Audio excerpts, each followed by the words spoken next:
Hey guys, welcome back to the channel. We're back with another team outlook. This time it is the 41 and 121 Chicago White Sox from a year ago. And Blake, I don't know that this year's going to be any better, but I do kind of like their offseason, what they did. They brought in Brandon Montgomery via trade, and they also got Kyle Teal in that Garrett Crochet trade. Yep. They brought in James Karinchak, Bobby Dahlbeck, Bryce Wilson, Austin Slater, Mike Clevenger, Omar Narvaez, Michael A. Taylor, Martin Perez. They did lose Crochet, like we mentioned. Gavin Sheets, Nicky Lopez, Dominic Leone, Michael Soroka, Chris Flexen, Yohan Moncada, and Max Stassi. With that said, there's a lot of, I wouldn't say major league talent that they brought in, but they brought in guys that have had uh, some dirt on their spikes at the MLB level. And you can't really say that from a year ago. Yep. You were looking at their lineups like, who the hell are these guys? Yeah. Right? So I really like the Brandon Montgomery trade. They also get Kyle Teal.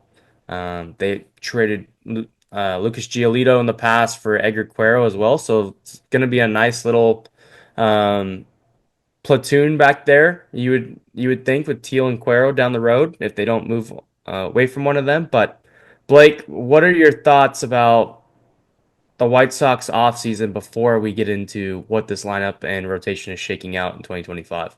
Yeah, I think you get two potential building blocks in Keel and Montgomery. Obviously, you got to give something up, you got to get something. So, obviously, for White Sox fans, you hate to see a guy like Garrett Crochet go, but realistically, they weren't going to re-sign him, and he doesn't really fit the core when this team's going to be good. So you ship him off to Boston. You get Montgomery. You get Teal. Martin Perez had a solid year last year. Michael Taylor's a serviceable center fielder. Pardon me, but yeah, you look at that record right there, 41 and 121. There's nowhere to go but up for the Chicago White Sox. So let's go take a look at that lineup. Yeah, it's going to be Mike Talkman, Luis Robert Jr., Andrew Benintendi, Andrew Vaughn, Miguel Vargas, Josh Rojas, Lenyon Sosa, Michael A. Taylor, and Corey Lee on their bench. They're projected to have Matt Thaiss, Jacob Amaya, Nick Maton, and Austin Slater. Um, yeah, Luis Robert obviously has to stay healthy for this year, for this team to take a step forward. I was a little surprised they didn't move on from him, but maybe they weren't getting the trade packages they thought they can get out of him. Maybe they'll wait it out and try to trade him at the deadline. But you would think he's the next domino to fall as far as getting him out. They're not. He's not going to be probably on the team when this team turns it around. Andrew Benintendi has kind of. I wouldn't really say it's an underwater contract at this point, but it's going to be hard to move on from. They're going to have to eat some money to get him off the team. But other than that, I mean, your Miguel Vargas was a good trade. I know he struggled last year when he got over there, but he's only 25 and he's gonna probably be a guy for them for the next 4 seasons. Yep. Um, but yeah, I mean, I do like Mike Talkman as a fourth outfielder. I don't know if I like him as my starting right fielder.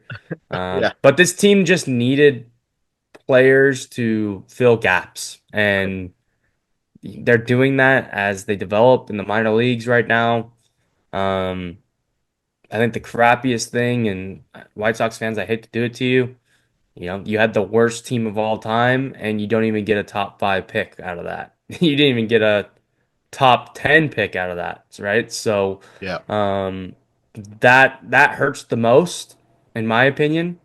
But yeah, this lineup does not project out very well. I think No. it's going to be another hard season for this group. Yeah. But moving over to the rotation, you have Sean Burke, who's starting opening day, Martin Perez, Jonathan Cannon, Davis Martin, and Shane Smith.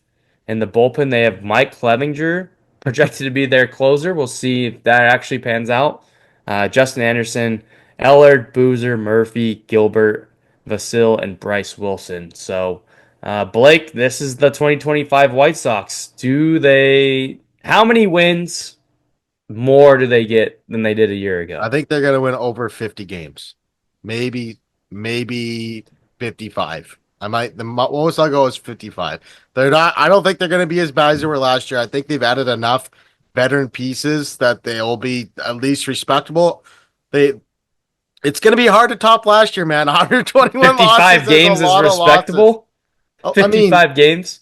like respectable for their standards right now. Like it's like 121 losses is going to be hard to replicate. I don't think there'll be a team that's going to be hard to top, man. Like last year was really really bad.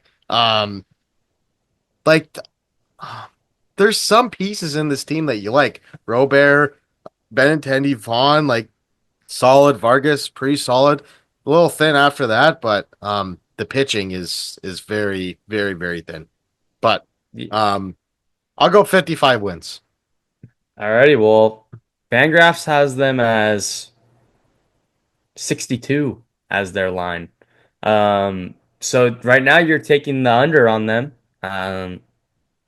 99 losses. I think this team at least loses 105 games. It's not going to be the So one you're taking the under 121, too? but I'm going to take the under. I think you're right. It'll be in the 50s. I don't think they'll win 60 games. I to go from 121 losses to 99 losses, and I get it. 121, it felt like Yeah. every day is just these It was big, like 16 long losing losing streak. streak. Oh, another 16 game losing streak. It was like, wow, like it was bad. It's really bad. Yeah, so I don't think that's going to happen again, but I don't think they're good enough not to lose 100 games at least. Yeah. So I'm going to take the under on the 62 and a half, and clearly that does not get them in the playoffs. But that's where I stand. Yeah. I do think the team got better. I do like their offseason, but it's going to be a minute until the White Sox are relevant again. I got nothing more to add to that. Alrighty. Well, that's going to do it for this one. If you like this video, make sure you hit that like and subscribe. As always, we appreciate you guys for listening and watching, and we'll see you in the next one. Later.